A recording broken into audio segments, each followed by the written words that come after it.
Hi guys, what's up?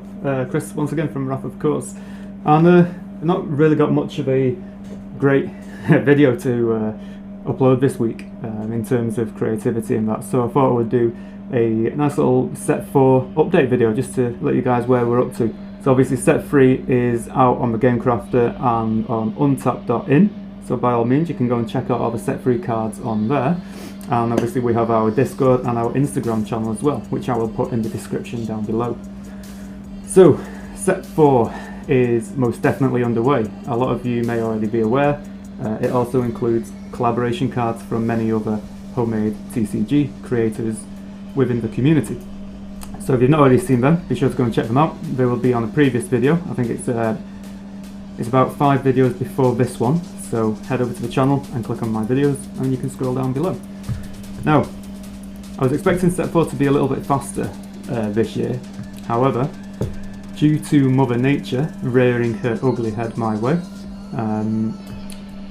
I've recently been involved in a flood which has obviously ruined the downstairs of my house and also pretty much sent my car off for scrap. I've lost my car as well. So this year has been a really bad start. Obviously I've got the COVID wig going because no hairdressers are open, and it's just a really bad start to the year.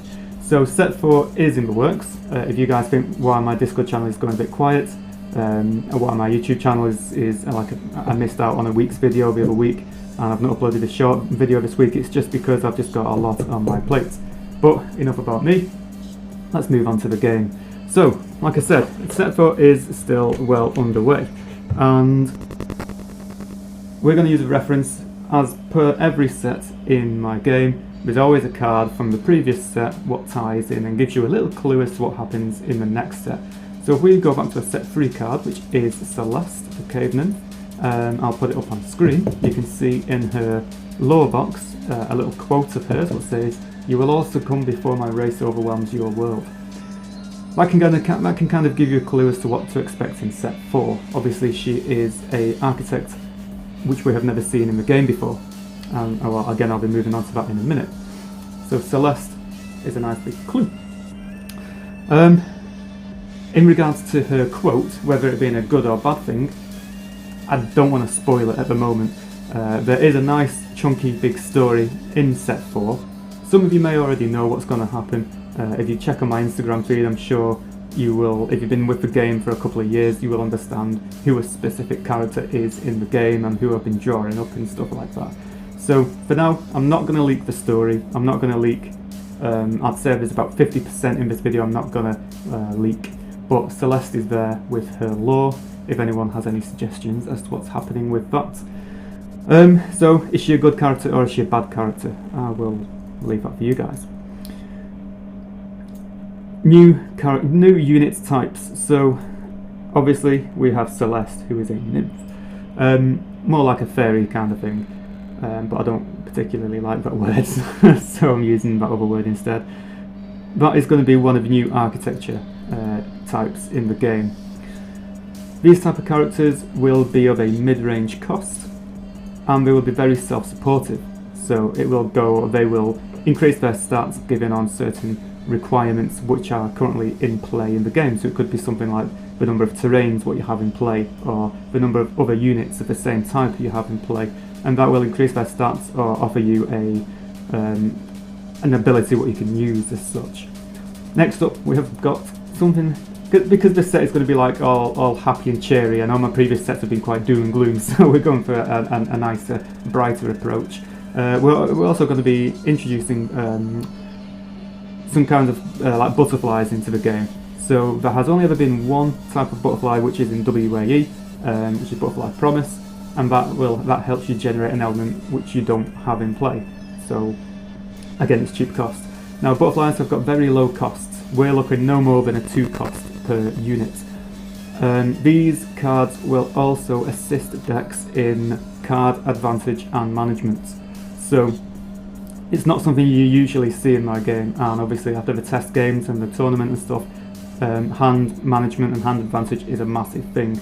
So these are kind of little cards what every deck might put in, but you know, they've got a nice variety of different types of cards to put into their deck. So obviously you want to work which one's best for you in terms of colour, in terms of secondary effects and stuff. They're not going to be by any means powerful units, they're going to be very easy to get rid of once they're in play, but these are more ability based and trigger based characters and units to put into the game, so keep an eye out for them as well. On top of that, we will be having the old unit faction, and humans are obviously coming back into play. Humans, I'd say about 80% of the humans in the game currently have only been a 1 cost, between 1 and 3 cost unit, with the exception of really rare cards. Newer units now, they're going to be creeping up in cost. So instead of having the odd 1 cost and the odd 2 cost, there's going to be a minimum cost of about 3, but they will be a lot better. Once you've got them in play, they will be a lot more supportive of their fellow comrades, they will have more abilities, they will have higher stats. We're looking between a cost of 3 and 5 for each human unit. Because they've always been a cheaper unit cost, and obviously we've got the introduction of nymphs and butterflies, which are going to be low cost, humans are going to be jumping up to the higher cost of the table. Then obviously we've got the Krillisians, we've got the usual little nasty little animals running around and stuff like that, the little cretins and the monsters and stuff. But there's by no means an enemy character type, so the story to this is going to be a bit different to how the previous stories have been. Moving on, we do have some returning characters, but I'm not going to spill the beans in this video. At least 2, minimum of 2 returning characters, so if anyone has any suggestions about that, drop it in the comments down. And then finally we have got some very minor updates. So I'm going to have to throw these up on the screen. With set 4, the cost of the card, the little diamonds in the corner of the card, a very, very tiny little update. Nothing what, if you don't play the game that much, you probably won't even notice, to be fair, but the colours will now be more solid, they will be less transparent, and there's a nice little bit of a shadow inside the element cost as well. This will assist in people easily identifying the colours more freely, because sometimes people say what kind of colour, is it yellow or is it white? So then the new colours, you know, by all means they're going to stay pretty much exactly the same. It's just going to be that very tiny little difference with the colour and the shading of the element cost in the card cost in the top left corner. Secondary thing is the trigger ability. So usually once you've got something that says enter or lose so much life or something like that, where the red ability box is on the unit card or the card in whatever card it might be, the actual trigger wording will now be just above the red box, but it will still be part of the same box. So if you imagine like a tab on Microsoft Excel or something like that, and you've got the tiny little tabs at the bottom, you've got the little tabs but at the top of the red ability box.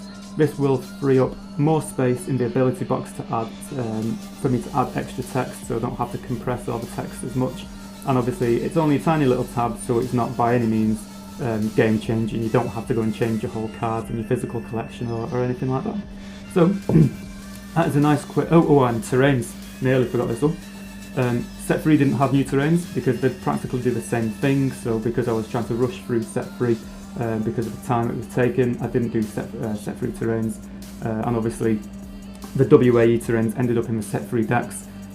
We now have some brand new spanking artwork for the terrains. So your volcanoes, your deserts, your your meadows, your steppes, your forests and stuff like that. All them are getting redone into the brand new style of artwork with the pop and stuff like that. So again, some really nice artwork coming along, and I'll chuck up 1 or 2 pieces what I've already got released already. So yeah guys, that is a quick 10-minute update on set 4. So if you managed to make it this far to the end of the video, thank you very much. I might throw a sneaky little card in here somewhere to help you assist with what's going to happen with the story of set 4. And that's it. So yeah guys, thanks a lot for watching, and I hope to see you again. If you've got any comments, leave comments down below. Join the Discord, join the Instagram, and thank you very much for your support. Cheers guys, I'll see you later.